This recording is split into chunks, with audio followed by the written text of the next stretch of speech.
Hi guys, welcome back to guppy breeding part 3. మనం part 2లో ఫిషెస్ని అయితే రిలీజ్ చేసాం కదండి. ఇప్పుడు పార్ట్ 3 వచ్చేసరికి మనం మేల్ అనేది ఫిమేల్ నుంచి సపరేట్ అయితే చేయాల్సి ఉంటుంది.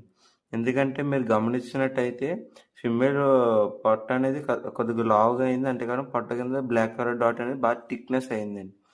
ఇలాంటప్పుడే మనకి గప్పీస్ అనేవి బేబీస్ అనేవి ప్రొడ్యూస్ చేస్తాయి. ఇప్పుడు మనం ఫిమేల్ని అయితే రిలీజ్ చేసి మనం ఒక 1.5 డే కానీ 2 days కానీ పక్కన డిస్టర్బ్ చేయకుండా పెట్టినట్టయితే మాత్రం కంపల్సరీగా మనకు అనేది 100% బ్రీడింగ్ అనేది సక్సెస్ అవుతుందండి. ఇప్పుడు నేనైతే మేల్ అనేది రిలీజ్ చేయబోతున్నాను. చూసారు కదండి, నేనైతే మేల్ని అయితే రిలీజ్ చేస్తానండి. ఇప్పుడు వీటిని కదపకుండా 2 days అనేది డిస్టర్బ్ చేయకుండా ఉంటే కంపల్సరీ మనకు అనేది బ్రీడింగ్ అనేది 100% సక్సెస్ అయితే అవుతుందండి. నేను ఒక 2 days తర్వాత అయితే మీకు మళ్ళీ అప్డేట్ ఇస్తాను. One eternity later.